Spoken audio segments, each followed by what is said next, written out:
అడుగుతా ఉన్నా అధ్యక్ష ఇక్కడ మీరు చెప్పేది తప్ప కాగ్ చెప్పేది తప్ప రేవంత్ రెడ్డి లెక్కలు తప్ప కాగ్ లెక్కలు తప్ప అధ్యక్ష చెప్పాలి రేవంత్ రెడ్డి గారు ఈ రోజు చెప్పిన లెక్కలు 1,52,000 కోట్లు మిత్తి కట్టిన అప్పులు కట్టిన ఇది కాగ్ మీకు పంపిస్తా ముఖ్యమంత్రి గారు చూసుకోండి కాగ్ చెప్తున్న ప్రకారం నెలకు 2,750 అసలు మిత్తి కలిపి మరి మీరు అక్కడ జూట్ చెప్పాలని చెప్తుండాలి ఇక్కడ నవద్దని చెప్తుండాలి రెండిట్లో ఏది కరెక్టో చెప్పాలి ఆర్థిక అరాచకత్వం అన్నారు అధ్యక్ష ఆర్థిక అరాచకత్వం నిజమైతే ఆయననే ఎందుకున్నాడు అధ్యక్ష ఆర్థిక కార్యదర్శి మాకు 11 బడ్జెట్లకు సాయం చేసిన ఆయన మీకు 3 బడ్జెట్లకు సాయం చేసిన ఆయన ఆయన ఎందుకు కొనసాగిస్తున్నారు మరి ఏది కరెక్ట్ అందుకే అంటున్న అధ్యక్ష ఇంకోటి బోనస్ అది కూడా గొప్పగా చెప్పిన అధ్యక్ష బోనస్ బోనస్ ఇగో అధ్యక్ష ఇది కాంగ్రెస్ మేనిఫెస్టో పేజ్ నెంబర్ చూసుకోండి పేజ్ నెంబర్ 8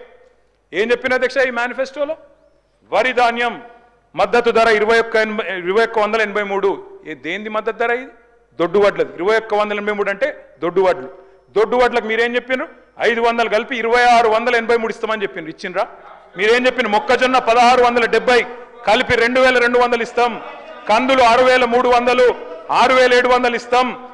సోయాబీన్ 3950 4400 ఇస్తాం పత్తి 6025 6500 ఇస్తాం మిర్చికి మద్దతు ధర 15000 ఇస్తాం పసుపుకు 12000 ఇస్తాం ఎర్ర జొన్నకు 3500 ఇస్తాం చెరుకుకు 4000 ఇస్తాం జొన్నలకు 3050 ఇస్తాం ఒక్కటన్ని ఇచ్చిండ్రా బోనస్ బోగస్ కాలేదా రాష్ట్రంలో రైతులు చూస్తలేరా ఎటువడతాడు దబాయిస్తే అయిపోతుంది అధ్యక్ష ఇంకా విచిత్రం నాకు ఇంకా గమ్మత్ అనిపించింది ఆయన అధ్యక్ష ఆయన ఏమైనా స్వాతంత్ర ఉద్యమం చేసి జైలుకు పోయింది అధ్యక్ష ఏం చేసిపోయింది అధ్యక్ష జైలుకి ఆయన ఏదో పెద్ద సానుభూతి మేము పోలేదా జైలుకి వరంగల్ జైలుకి నేను కూడా పోయిన తెలంగాణ ఉద్యమంలో ఎస్ ఉన్నాం అక్కడ బరాబర్ ఉన్నాం మీరెందుకు పోయినరంటే నేను అడుగుతున్నా ఈరోజు ఎస్ మీ ఇంటికి ఇవ్వాలి నీ జూబ్లీ హిల్స్ ప్యాలెస్ మీదకి ప్రైవేట్ డ్రోన్ పంపితే ఊకుంటావా అక్కడ నీ బిడ్డనో నీ వైఫో ఉంటే వాళ్ళని ఇష్టం ఉన్నట్టు ఫోటోలు తీస్తే ఊకుంటావా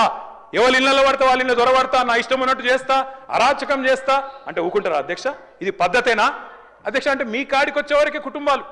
మీ కాడి కొరకు వచ్చేవరకే భార్య పిల్లలు వేరే వాళ్ళకి లేరా అధ్యక్ష భార్య పిల్లలు మీరు ఆనాడు ఇష్టం ఉన్నట్టు మాట్లాడినప్పుడు లేని రంకులు అంటగట్టినప్పుడు ఇష్టం ఉన్న సంబంధాలు మాట్లాడినప్పుడు ఆ రోజు లేవా నీతులు చివరికి మా ఇంట్లో పిల్లల్ని కూడా తిట్టింది మీరు కాదా ఆనాడు మా ఇంట్లో చిన్న చిన్న పిల్లల్ని పట్టుకొని మైనర్ పిల్లల్ని పట్టుకొని బూతులు మాట్లాడింది మీరు కాదా మీరేదో పెద్ద సానుభూతి కోసం మాట్లాడితే ఏం పని చేసిపోయినా మీరు జైలు అయినా నేను అడుగుతున్నా ముఖ్యమంత్రి గారు నేను అడుగుతున్నా అధ్యక్ష జైలుకి ఎవరు పంపుతారు అధ్యక్ష ప్రభుత్వాలు పంపుతాయా కోర్టులు పంపుతాయి కోర్టులో మీరు ఛాలెంజ్ చేసినారు నన్ను రిమాండ్కి పంపొద్దు అని మీ లాయర్లు అడిగినారు కోర్టు కాదు మీరు జైలుకే పోవాలని చెప్పింది మేమేం చేస్తాం దానికి రిమాండ్కు పంపేది మేం కాదు సార్ మీరు కాదు ముఖ్యమంత్రి గారు హుంకరిస్తున్నారు నేను అనుకుంటే అక్కడ ఎవరు మిగిలరు నువ్వు ఏమనుకున్నా ఏం ఫరకు పడదు నువ్వు ఏం చేసుకున్నా ఏం ఫరకు పడదు నువ్వు అనుకుంటున్నావేమో పదవి శాశ్వతం అధికారం శాశ్వతం ఏది శాశ్వతం కాదు అధ్యక్ష నేను కోరుతా ఉన్నా ముఖ్యమంత్రికి అపరిమితమైన అధికారాలు ఉండవు ముఖ్యమంత్రికి అపరిమితమైన అధికారాలు ఉండవు ఎవరిని పడితే వారిని జైలుకు పంపే అధికారం ఉండదు కోర్టులకు ఉంటుంది నిన్ననే కోర్టు పాత్ర తీసుకున్నారు ఈ ముఖ్యమంత్రి గారు ఇందాక గోవింద సినిమా చెప్పింది కదా ఆ పాత్ర ఆయనకే సూట్ అవుతుంది అధ్యక్ష ఎందుకంటే అప్పుడే లాయర్ అయిపోతాడు ఆయన అప్పుడే జడ్జి అయిపోతాడు అప్పుడే మళ్ళీ స్పీకర్ మీరు తీసుకునే నిర్ణయం వారు చెప్తారు సుప్రీంకోర్టు తీసుకునే నిర్ణయం వారే చెప్తారు ఉప ఎన్నికలు రావంటారు ఎన్నికల కమిషన్ నిర్ణయాలు ఆయనే చెప్తారు అధ్యక్ష మీ బహుపాత్రలు మీకే సూట్ అయితే తప్ప మా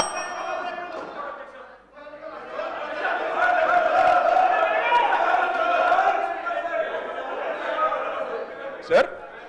స్పీకర్ సార్ మీరు చెప్పారు ఇన్ని పేర్లు చెప్పారు ప్రాజెక్టులు నాగార్జున సాగర్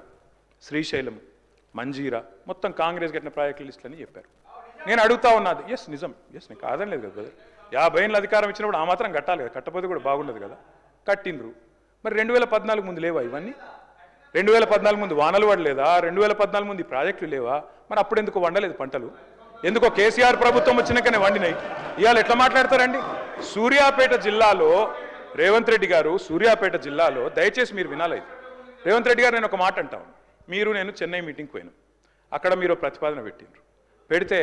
నేను మీ పార్టీని కాదు మీరు నేను ఇక్కడ ఉప్పు నిప్పులకే కొట్లాడుకుంటాం ఆడ పోయినాక నేను మిమ్మల్ని గౌరవించి మా ముఖ్యమంత్రి గారు చెప్పిన మాట కరెక్టు 33% కాదు 36% ఇవ్వచ్చు అని చెప్పిన ఎందుకంటే నాకు ఆ సంస్కారం ఉంది హద్దులు దాటినాక సరిహద్దులు దాటినాక నువ్వు మా ముఖ్యమంత్రి కాబట్టి నేను కాపాడాలి నేను గౌరవించాలి నీకు డిఫెండ్ చేయాలి అది నా బాధ్యత కానీ ఇక్కడికి వచ్చిన తర్వాత కూడా మీరు ముఖ్యమంత్రి పదవిలో కూర్చున్న తర్వాత కూడా గంత ఫ్రస్ట్రేషను గని రంకెలేస్తే కుదరదు ప్రతిపక్షాల మీద మాటలతో డైలాగులు దాడి చేస్తా పంచ్ డైలాగులతో దాడి చేస్తా కుదరదు పరిపాలన అంటే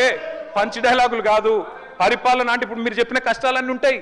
పరిపాలన అంటే ఇప్పుడు మేము 2014లో మేము కూడా ఆడికి వచ్చినాడు ఇవన్నీ కష్టాలతోనే మేము కూడా స్టార్ట్ చేసినాం మెల్లమెల్లగా ఒక్కొక్కటి సెట్ చేసుకుంటేనే ఈడి దాకా వచ్చినాం. I wish you the